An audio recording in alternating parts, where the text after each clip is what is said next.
Հայկ Հովհաննիսյան, Սիրին է, պարոն նախարար, որպես փաստեր ստուգագրելով, սկզբում չեմ կարող չարդանքել ձեր խոսքումի հակասության, քիչ առաջ ռազմական ոստիկանության մասնակցությունը օգտերքին գերոջացի պատասխան հիմնավորեցիք նրանով, որ դա կրոնական ոչ թե քաղաքական միջոցառում էր։ Մինչդեռ դրանից առաջ մեկ այլ գերոջացի պատասխան ձեր մասնական մասնակցության վերաբերյալ է երկին նշեցիք, որ միջոցառումը մասնակցել եք որպես քաղաքական գործիչ եւ զբաղվում եք քաղաքականությամբ չէ։ Հաց բավականների մասին դուք հպարտությամբ նշեցիք, որ գեներալ Շաքարյանը, որը միջազգային նախկին բացիոն դիվիզիայի հրամանատար էր, մարտակյալ, շարունակում է ծառայել զինված ուժերում, բայց հազարավոր այլ սպաներ Արցախից դուրս են մնացել հաճախ պատճառաբանությամբ, իբրասով քաղաքական, թե արցախցիները 0.70 ոտով անձնագրերով նրանք քաղաքացիներ չեն։ Մինչդեռ մինչև 23 թվականի հոկտեմբերը նրանք կրել են նույն անձնագրերը, ունեցել են նրանց զինվորական կապիտներ, ինչպես օրինակ ես, ինչպես օրինակ Գեներալ Շաքարյանը բարձր պաշտոններ են զբաղեցրել զինված ուժերում պաշտպանության նախարարությունը, ինչպես կայացրեց այդ որոշումը չինտեգրել պատրաստի մարտական ստորաբաժանումները Արցախից պաշտպանության բանակից մասնակցված զորամիավորումները, բրիգադները որպես ամբողջություն։ Եկեք դուք նշեցիք, որ այս տարի ժամկետայինների թիվը, եթե չեմ սխալվում, 19%-ով աճել է, քանի որ այս թիվը հրապարակեցիք, ինչ-որ ներկայացուցան իշեց հրապարակել, կապված զինծառայողության ժամկետի կրճատման հետ, քանի տոկոսով է աճել պայմանագրայինների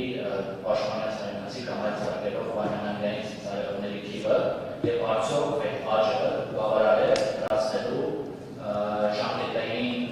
զինծառայողների 25%-ով մոտավորապես Շնորհակալություն բայց հարցի հաջեցման ժամանակ ավարտվեց, շնորհակալություն։ Շատ լավ, հիմա գործընկերս ինձ որոշակի թվեր տվեց, Պաշտպան հայրենիք ծրագրի ներդրման պահից սկսած շահառու է դարձել, նշեցի 4234 զինծառայող։ Թիվը 2023 թվականին եղել է 863, 24 թվականին 1594 եւ նախորդ տարվա նկատմամբ աճել է 731 զինծառայողով, այսինքն 84.7%-ով։ 25 թվականին ծրագրի շահառու է դարձել 1777 զինծառայող։ Նախորդ տարվա համեմատ ավելացել է 9.5%-ով։ Հիմա 26 թվականին այդ թիվը, քանի որ ինքը արդեն դառնում է կայուն, ստատիկա դառնում, կունենանք մինչև 10% ավելացում նախորդ տարվա նկատմամբ, բայց զրոյական տարվա նկատմամբ ես նշեցի 84.7%։ Սա բավարար է, որպեսզի մենք լուծենք մեր խնդիրները։ Ինչ վերաբերում է ձեր կողմից մատնանշված փաստերին, խեղոթյուրված փաստերին, այսպես կոչված, ես չգիտեմ, դա ձեզ մատուցվել է, թե դուք այդպես եք ուզում ներկայացնել, բայց ես չեմ կարող դրան չարձագանքել, նախ անդրադառնամ ինձ հետ կապվածին, քանի որ դուք տեղում ինչ-որ փաստեր արձանագրեցիք, հարգելի գործընկերներ, ես նշեցի, որ ես Հայաստանի Հանրապետության քաղաքացի եմ, մասնակցել եմ այ որպես Հայաստանի Հանրապետության քաղաքացի, բայց չեմ կարող ինձ դուրս դնել իմ քաղաքական պաշտոնից եւ իմ քաղաքական պատկանելությունից, նույն մարդն եմ, հասկանում եք, բայց ոչ աշխատանքային օրը ես կարող եմ որպես պաշտպանության նախարար մասնակցեմ իմ ուզած ցանկացած ակցիայի։ Ինչ վերաբերում է ռազմական ոստիկանությանը, քանի որ շահարկում եք, հարգելի գործընկերներ, ռազմական ոստիկանությունը օպերատիվ մարմին է։ Հիմա ես կարծիք եմ հայտնել, ես ձեզ չեմ պատճառաբանել, թե ինչու են ինչ-որ մարդիկ ինչ-որտեղ մասնակցել, ասել եմ, մարդիկ են, ովքեր ունեն սեփական իրավունքը անելու գործողություններ, բայց կաղախորանանք պարզվի նաև դա ունի օպերատիվ նշանակության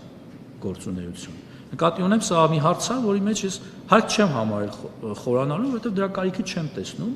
Եթե տեսնում եք իրավական խնդիրներ, դիմեք իրավապահ մարմիններին, թող ձեզ արձագանքեն։ Պարոն Շաքարյանը նշում եմ, շատ լավ զինվորական է, շնորհակալ եմ իրեն ծառայության համար, շնորհակալ եմ նաև Ղարաբաղյան ծագում ունեցող բոլոր այն Հայաստանի Հանրապետության քաղաքացիներին, ովքեր այսօր արդեն զորակոչվել են կամ ներգրավել են զինվորական ծառայության։ Եվ հիմա էլ ես պատրաստ եմ յուրաքանչյուրին ընդունել զինվորական ծառայության։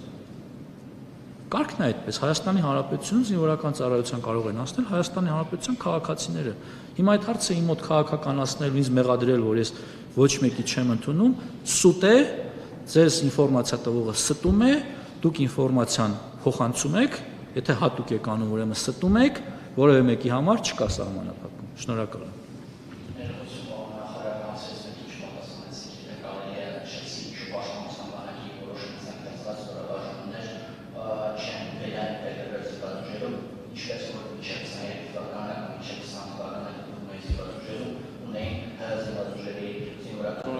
Ես համաձայն չեմ ձեր հետ,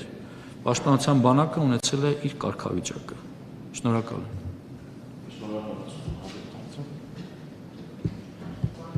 Ընդհանրապես հարցեր հնչեցնելիս շատ կարևոր է, որպեսզի նաև դուք իրար նկատմամբ այդ վերաբերմունքը ունենաք ու նաև մեզ վերաբերեք այնպես, այստեղ պետական շահեր կան, հարգելի գործընկերներ։ Ես խնդրում եմ հարցեր ձևակերպելիս հաշվի առեք ինչ հետևանքներ կունենա ձեր հարցը կամ իմ պատասխանը Հայաստանի Հանրապետության ընդհանրապես հեղինակության եւ Հայաստանի Հանրապետության համար։ Շնորհակալ եմ։ Բայց ոնց հասկանում դա ձեզ չի մտահոգում։ Շնորհակալ եմ։ Դուք Հայաստանի Հանրապետության քաղաքացի եք, հուսակ։